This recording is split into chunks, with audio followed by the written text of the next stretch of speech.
आरो जोङो 15थायाव 15था गेलेबा रावबो बेखौ जोंखौ ना खालामनो हाया जों 15था गेलेबा जों 15थाबो देरहागोन जों होननानै जोंहा रायजोफोरनि सायाव जोंहा बिसास दं बे फोथायनाया जोंहा दं। हाग्रामा महिलारि दैदेननाय BPF सरखार फैनाय लोगो लोगो गोख्रों खामानि मावनाय।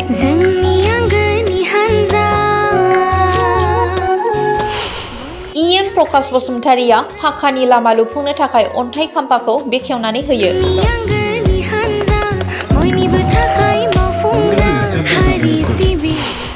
गोबां खस्थ' आरो हान्था मेलायाव भुगिनांनाय रायजो राजाफोरा सिमांखौ मोगथाङाव नुनो मोनदों। बावैसो गोदानै दाफुंजानाय BPF सरखारनि दैदेननायाव क'क्राझार जिल्लानि सिङाव थानाय 8 नं दतमा बियाबाव गोग्लैनाय गुबुन गुबुन जौगानाय खामानिखौ लुफुंनो थाखाय अन्थाइ खाम्फा गायसंनानै होयो BTCनि EM प्रकाश बसुमतारिया।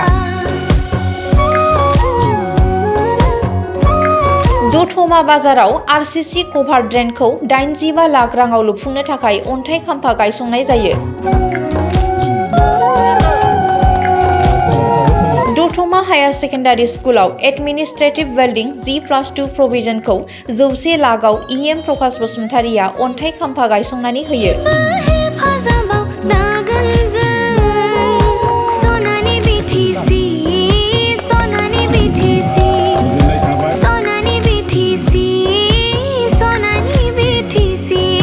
गसाइनिसिना स्टेट डिस्पेन्सेरि हस्पिटालनिफ्राय सिखारबिल लामासिम 1.0 किल'मिटार गोलाव जानथायनि दोंसे लामाखौ 100 लाख राङाव लुफुंनो थाखाय अन्थाइ खाम्फा गायसंनाय जायो।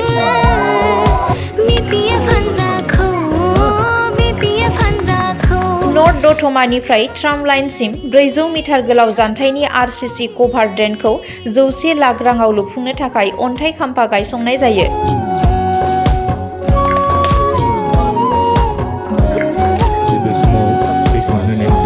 गोबाव समनिफ्रायनो गोग्लैसोनानै थाबोनाय आरो थांनाय 5 बोसोराव प्रमद बर' दैदेननाय UPPL सरखारनि समावबो फाक्कानि लामानि मोखां नुनो मोनै गामिनि रायजो राजाफोरा BPF सरखार फैनायनि उनावनो EM प्रकाश बसुमतारि बेखेवना होनायाव गोजोननाय फोरमायदों।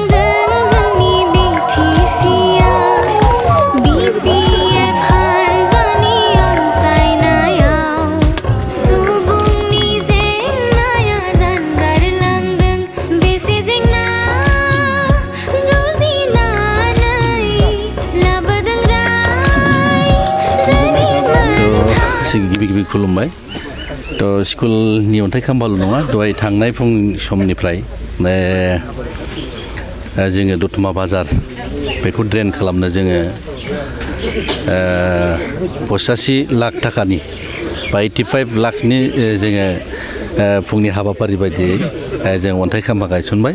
दतमा बाजारनि मोजां बे ओनसोलखौ मोजां थासारि खालामनो थाखाय बा जोङो हाब्रु दैब्रुनिफ्राय बासायनो थाखाय जों बेखौ अलरेडि जों फुङाव गायसनखांबाय। बेनि उनावहाय जोङो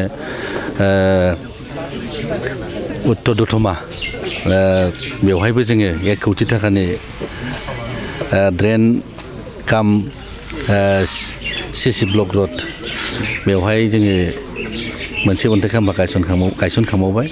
आरो बेनि उनावहाय जोङो गसाइनिसिना स्टेट डिस्पेन्सारिनिफ्राय सिखारबिलसिम थांनाय जे कासा लामा बे कासा लामाखौबो जोङो 1 कौटि थाखानि लामा लुफुंनो थाखाय जोङो बेवहायबो अन्थाइ खाम्फा गायसनबाय।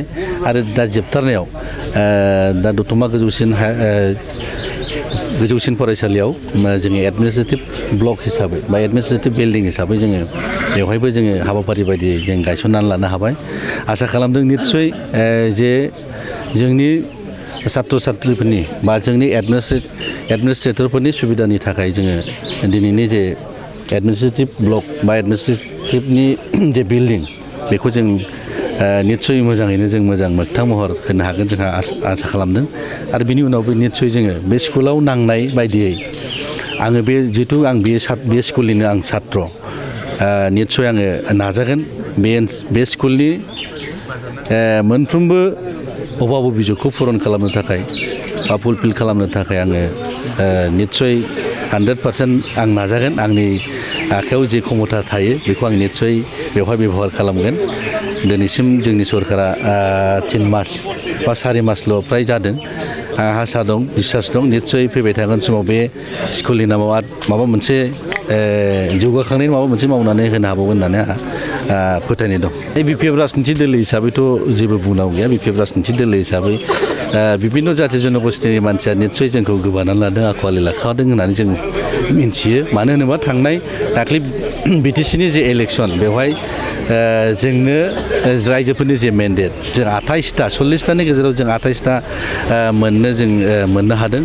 थ' जोङो बिसास खालामनो हायो, जों आसा खालामनो हायो फैबाय थागोन जे एप्रिलाव जे जानो थांगासिनो दं जे एसेमब्लिनि इलेक्सन बेवहाय निस्सय रायजो राजाया जोंनि फारसे भट होगोन। मानो होनोबा थांनाय गोबाव समनिफ्रायनो बिटिसि जन्म जानायनि सिगांनिफ्राय बिपिएफ राजनिति दोलोआ जेब्ला जन्म जादों बेनिफ्राय जे खुंथाय गोहोआव लानानै रायजो राजाफोरनि जौगाखांनायनि जेबायदि हाबाफारि लादों, जेबायदि खामानि मावदों बेवहाय बिसास दङ। ओंखायनो थांनाय गेजेर मोनसे बा 2020निफ्राय 2025सिमाव रायजो राजाफोरनिफ्राय जों बाहेरायाव दंमोन आरो ओंखायनो फिन खेबसेबाव 2025आव बिपिएफ राजनिति दोलोखौ फिन खेबसेबाव सरकाराव लाबोदों। जोंहा आसा दं, बिसास दं। बे ओनसोलनि जौगाखांनायनि, हारि माहारिखौ जौगाहोनायनि दायित्व दायबद्धताखौ निस्सय रायजो राजाया जोंनो होगोन होननानै जों मिजिंथिनो हायो। बे बेलाया हाइकमान्डनिसो बाथ्रा, बेखौ जोङो आं थोंजोङै बेखौ बुंनाय नङा। मथेथे बिपिएफ राजनिति दोलोआ बा जोङो एनडिएजों थानानै जे राजनिति गेलेनो जों थांगासिनो दं बेवहाय जोङो एनडिए हिसाबै जोङो सरकार दागोना बे 100% बेखौ रावबो नुय खालामनो हाया। जोङो 100% सरकार दागोन। एनडिएनि जाय बिजाथि बे बिथांमोना एकदम गोरलैयैनो देरहागोन जोंहा आसा दं। आरो जोङो 15थायाव 15था गेलेबा रावबो बेखौ जोंखौ ना खालामनो हाया। जों 15था गेलेबा जों 15थाबो देरहागोन जोंहा होननानै जोंहा रायजोफोरनि सायाव जोंहा बिसास दं, बे फोथायनाया जोंहा दं।